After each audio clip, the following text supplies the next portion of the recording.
Hello and welcome to another episode of Scott Reads Comics. Today I would like to cover David Anthony Kraft's comics interview number 25, published in 1985 by Marvel Comics. I've been wanting to get my hands on this particular book for some time. I can't remember if back in 1985 I owned this or I simply borrowed a copy from a friend. But I have read this incredibly expansive interview between Jim Salicrup and John Byrne in the past. We're all, I think, fans of comics, I should say, will all be familiar with some of the more incendiary comments that John Byrne makes in this interview. Another bonus is the 30 full pages of previously unpublished pencil art by Byrne featuring the Fantastic Four, which we're going to look at too once I go through the interview and talk about a few of the high points and maybe the low points depending on your perspective.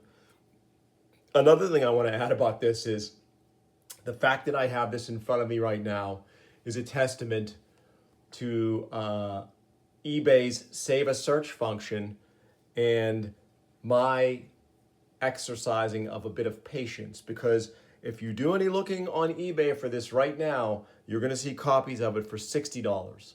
Buy it now. $50, buy it now. $40, buy it now. Go to completed auctions, you'll see some similar prices. It's crazy, but these were not produced in that high in numbers. And so something like this, which is a pretty, I think, important historical artifact, especially regarding a creator who's one of the most beloved and most prolific creators in the history of modern comics, it's valuable for that reason. And I, like a patient spider, waited watching the notifications come in as new auctions for this item were listed. And lo and behold, a couple of weeks ago, one morning, I opened my email and saw that there was a copy of this listed for, I think, $13 plus shipping. And so for the grand total of, I think, $17, I was able to get this, which I think is a pretty good deal. It's not in the best condition. I don't really care. It's meant for reading and for sharing, so I'm so happy to have it. I do love this cover by Byrne. And, you know, he's just showing his chops as a cartoonist here. Really cool stuff. So let's dive in and get started here. As I said, this interview will take you some time to read. I could not read every word in preparation for this video. I just had too many other things going. But I read a good bit of it, and it's pretty great. I mean, he gets into the details of his craft. He shares a lot of anecdotes that I either had not known or had forgotten. And first one I'll share is they put the quotes highlighted from the interview running across the top of the pages, which is clever. I said to Rich Buckler, "I'm John Byrne, and I want your job." So that ties directly into a conversation Byrne had with Rich Buckler in 1974 at a convention where Byrne brought the 30 pages that are reproduced in here. And incidentally, I don't know if those pages are reproduced anywhere else. If someone does know, let me know. But that's what also makes this so valuable, is you're going to get these incredible early raw Byrne pencil pages of the FF. So he goes up to Buckler, who at the time is drawing the FF in a very Kirby-like style, and says, "Hey, I'm an up-and-coming, gunslinging young penciler, and I'm going to take your job," half-jokingly saying that. And Buckler was none too happy about it, according to Byrne. Buckler could be prickly. Just ask George Perez. Some of the interviews Perez had as Buckler's understudy. Buckler didn't always treat Perez with the greatest care or compassion. I do love Rich Buckler's work, though. I think he's a great artist. And who knows what goes on between folks in behind closed doors. So I won't speculate any further. There's plenty to talk about in this interview, though. So we have that tidbit with the origin of the 30 pages. This is a great one, too. I didn't realize it. I should have known, because Byrne was penciling FF for about a 10-issue run prior to taking it over with 232. And those were some of the first FFs that I had bought off the rack, like in the 210s. And when Marv Wolfman was writing the book, Byrne was penciling it and Joe Sinnott was inking it. And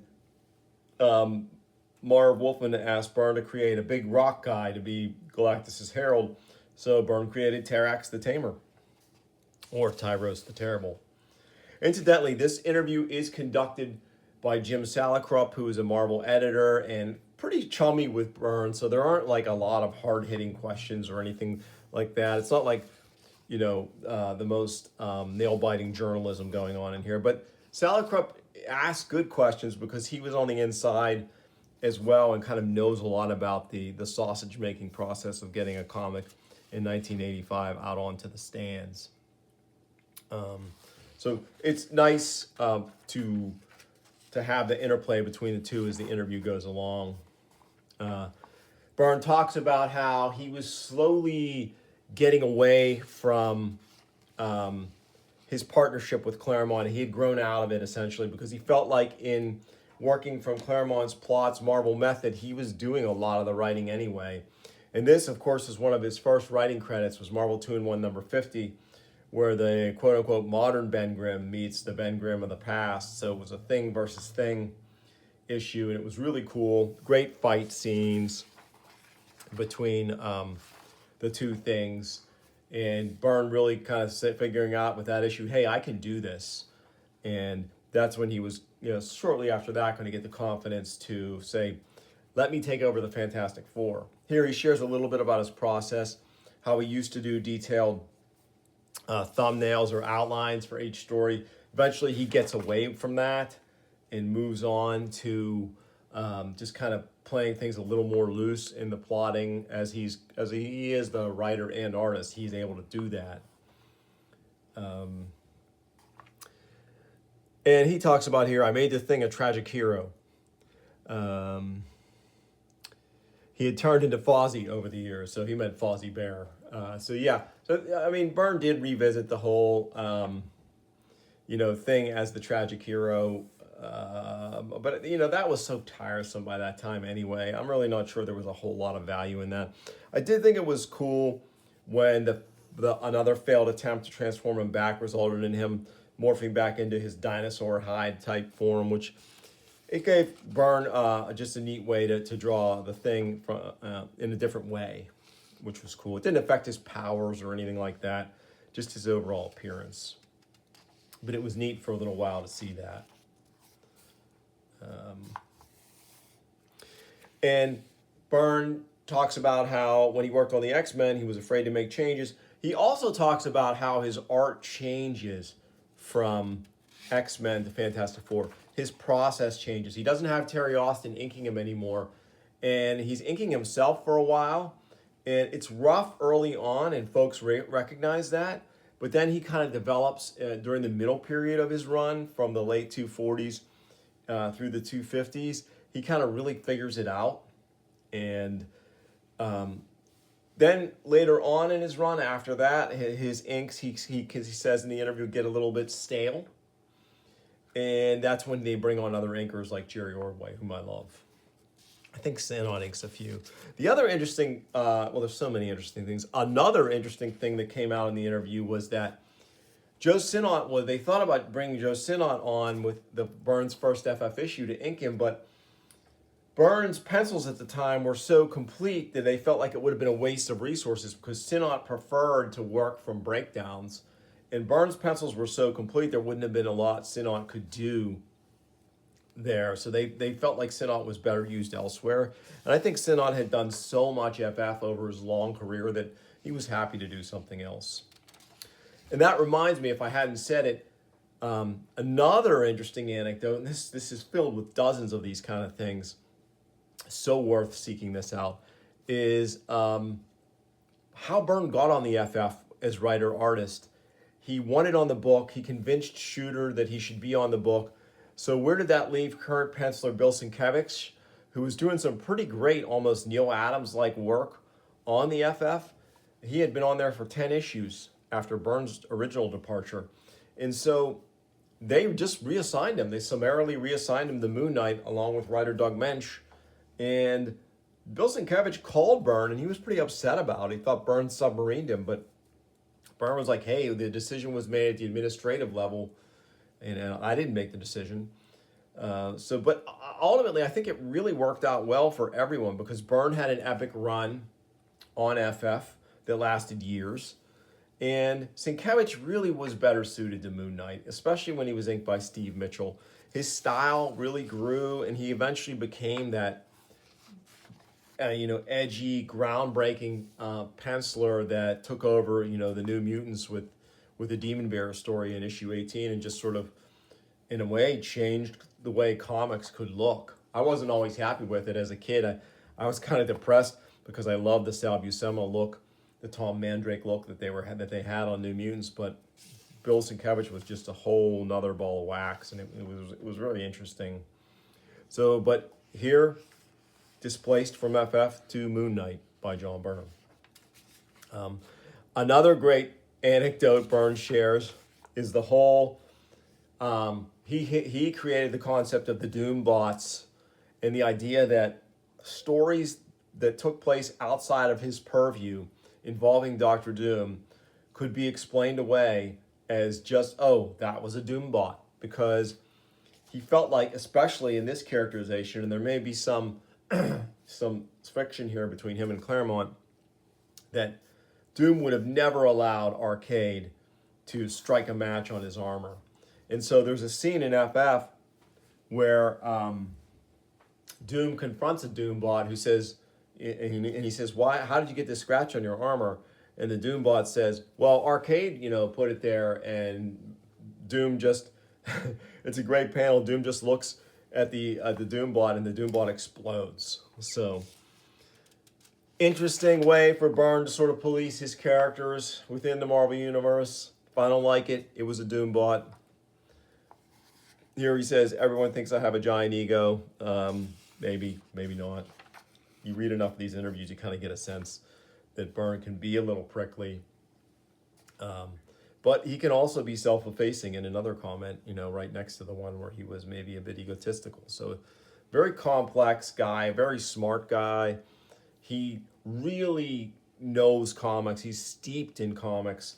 And they talk at length for paragraphs about how the idea of the passage of time in comics, especially with regard to the FF, whose characters originally started out as being alive and even participating in World War II. And so the comic starts in the 60s, and Ben Grimm and Mr. Fantastic are World War II veterans. And so that can't be, because the way modern comics worked at the time was, our characters are perpetually in their 30s or late 20s or whatever. So the idea is this 7-year window came up. So that anytime you pick up an issue of FF, the FF within the universe have only been around for 7 years. And so that you have that window to work with, and everything else is kind of mutable within that. So really interesting, complex, just really great. I keep referring back to the idea of sausage. You're seeing how the sausage is made here in this interview. People hold up my X-Men and say, "This is great. Why don't you work this way anymore?" Byrne says, he goes on to say after that comment, his X-Men stuff was stiff, maybe more polished in a way, but much stiffer, less dynamic. And not because of Terry Austin's inks, but just because that was Byrne at the time as what he considered a more immature penciler. And so as he matured, I love this issue, 243. As he matured, he developed a more dynamic, maybe slightly grittier or scratchier style that maybe wasn't as polished as the X-Men, but was much more varied and had a greater depth. So that was another great comment.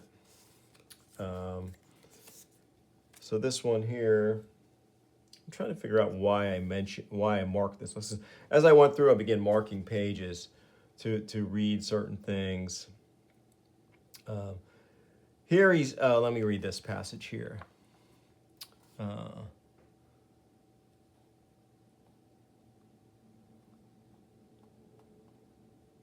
So naturally, your X-Men fans are going to throw up all over it, and your Fantastic Four fans are going to throw up all over it. Excuse me, let me correct that. your Claremont fans and your Byrne fans are going to throw up all over it. He's talking about here how people were bummed out about Secret Wars, like the comic media, like they hated Secret Wars. But Secret Wars at the time was incredibly commercially successful for Marvel. And Byrne believes that Jim Shooter did actually a really good job with Secret Wars. I think there are parts of Secret Wars that are really cool. I think Jim Shooter's characterization of the X-Men in Secret Wars was poor. I think he got a lot of the other characters right, but particularly his X-Men characterization was really poor. Frankie Ray, from the get-go, Byrne had it in his mind that Frankie Ray was going to become a Herald of Galactus. So he built into her character these little cruelties and sort of quirks that a standard hero wouldn't have, like her desire to, here she almost incinerates Quicksilver in the epic 240, Fantastic Four 240, which I believe I've covered here on the show. Frankie, for heaven's sake, you could have killed him. So, he's one of the bad guys, isn't he? Johnny Storm feels a cold fist close about his heart at Frankie Ray's words. So yeah, that's Byrne laying the track, laying the groundwork for Frankie Ray's eventual embrace of the role of the Herald of Galactus, that being who searches the galaxy for inhabited worlds for Galactus to consume. Really cool. Man, that looks like almost Mike Mignola there. That's really nice.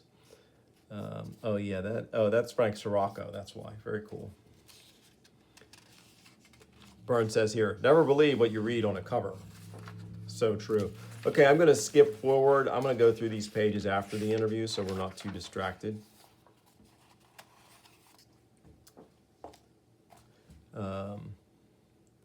Here he just basically says, I love superheroes, but don't say you're doing something bold and new, then do superheroes. So he basically embraces it for what it is.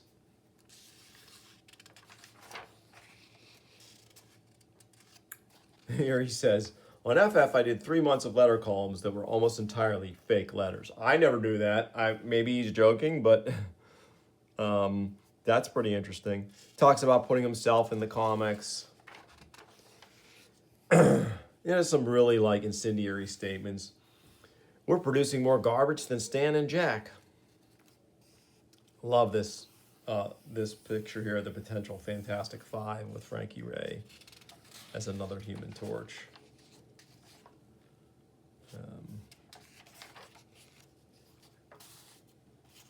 Here, I marked this because Byrne spends a couple of pages talking about, with Salicrup, about the ill-fated work on Raiders of the Lost Ark, the series, and just the general pitfalls of working on licensed titles.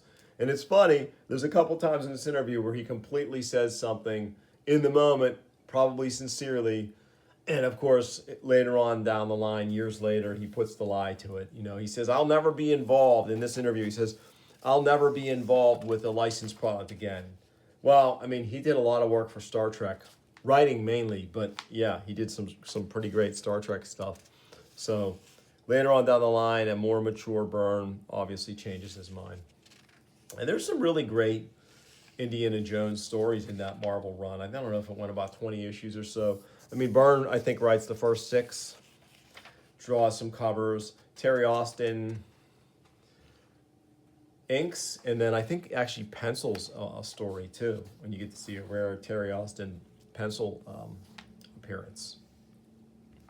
Yeah, people toss me that as an insult, company man. So here's where Byrne is embracing the idea that he is a work-for-hire guy, a company man, and he's sort of striking back at people in the more independent ranks who've been criticizing him. I say thank you. That's what it's all about.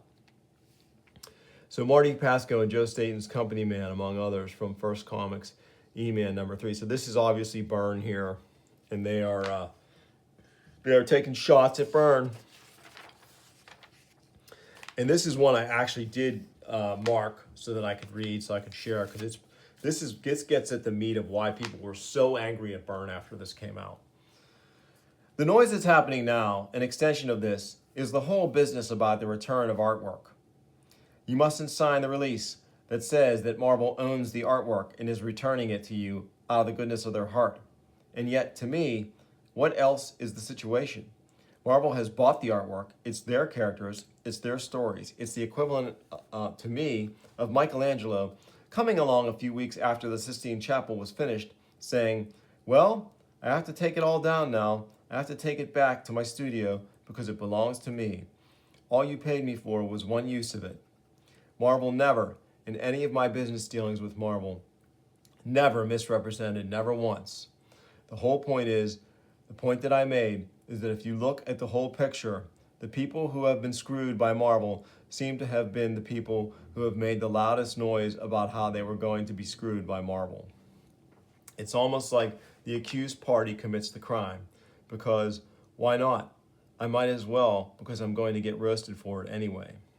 It's like Shooter playing the villain these days, because he knows that he's going to get played up as a villain whatever he does. And it goes on. So this is a lot, too, in reference of Jack Kirby not getting his original art back. So Byrne was on a very unpopular side of this argument here. So it didn't go well. He was roasted by his peers for some time. And he does take shots at fans. I'm sick of fans saying Byrne's sloughing.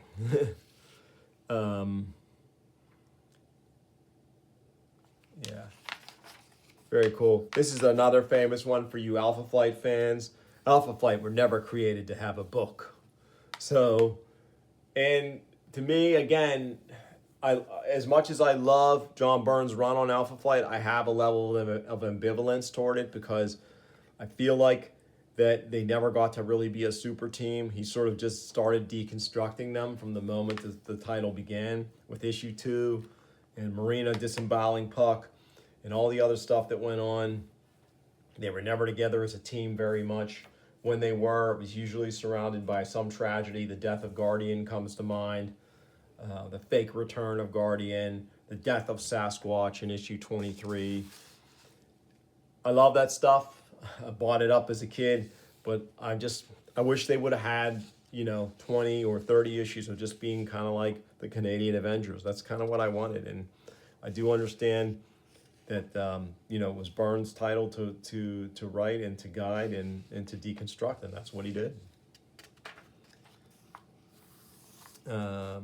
This is a nice one here. The only characters that had any spark at all were created by Stan and Jack. And here, one last thing before we look at the incredible comic pages that are in here.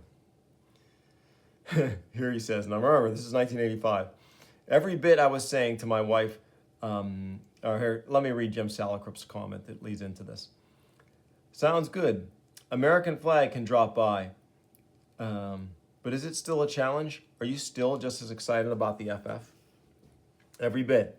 I was saying to my wife just the other day that unless something really unexpected happens, I cannot currently conceive of a time when I won't be doing the Fantastic Four. So this is 85. Remember, in 86, Byrne leaves and goes and revamps Superman for DC. So he's gone. So again, it's hard in the moment. He's excited. He has this incredible run on FF. He's still in it. Who knows what happened with management? Who knows what forces were working behind the scenes? Things didn't go well on Hulk either when he took over. After 6 issues, he left Hulk because of an editorial dispute, and that happened a number of times in his career. So that could have precipitated the whole move to DC, and maybe he just wanted to take a shot at Superman. It's a great character, a storied character. All right, let's take a look at these incredible Byrne pages. This was kind of like, imagine this as as his resume. I mean, how could you not hire him? So incredible. Look here's our splash page with the Fantastic Four's rocket. And then we have the established FF. Just incredible. Look at these pencils. I mean, this is a lot in terms of finished work. This reminds me a lot of what we got with X-Men Elsewhere, but maybe even a little tighter than that. So they find this mysterious woman floating in space in this ship, and the thing breaks in. There's an explosion. She's in space now, and they bring her back in. She almost reminds me of her, or that character Kismet, the female warlock. But I don't think, when this was done in 1974, I don't think she existed. So, and this time too, this is when Medusa was a member of the FF. And I think Invisible Girl, at the time Invisible Girl, was still on sort of her extended maternity leave. So here's Johnny and Medusa here. You bring this woman back in this capsule, and while they're kind of studying her, she awakens, and she's some kind of flame being. And look at this. The cartooning, the storytelling here is magnificent. This is Byrne. I think at this time he's done Doomsday +1, maybe Raj 2000. So he's done a lot of pages, but this shows a level of mastery that someone, at the time of his age really shouldn't have possessed, but it's just his raw talent just really shows through. Look at this, amazing. And of course, Torch is intrigued. This is early shades of Frankie Ray here. Obviously, it's not Frankie Ray, it's some alien creature woman, but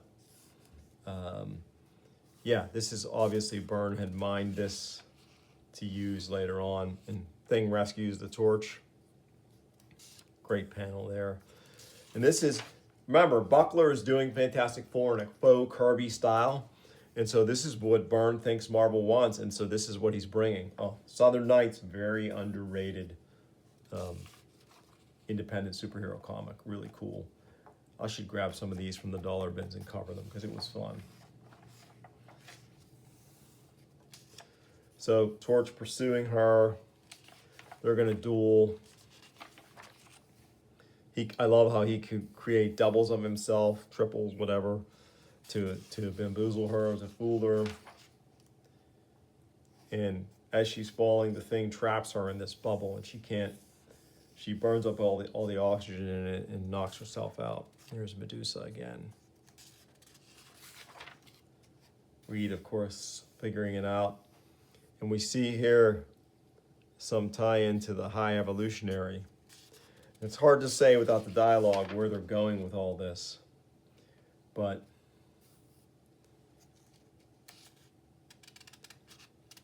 I don't know. Does she pass away at the end? The Torch is pretty bummed out. And then we see this android or robot here. And is that the FF there in these suits? I think it is. And here she is again. She's recovered. And then, oh, this looks like Crystal. This is Crystal here. Maybe not. I don't know. It's hard to say. That looks like Phineas Horton, creator of the original Human Torch.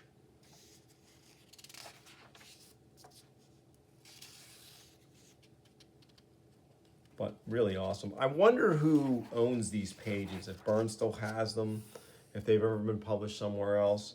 This is how our story ends, though, with the Torch walking away, extremely sad about these circumstances of what happened.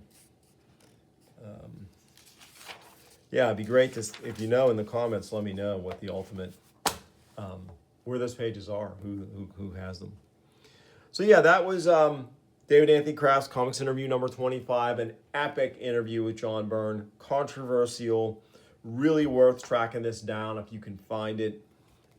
So much in here, and I hope you enjoyed it. If you did, please like and subscribe, tell your friends, and I'll bring you more soon on Scott Reads Comics. Thanks for watching.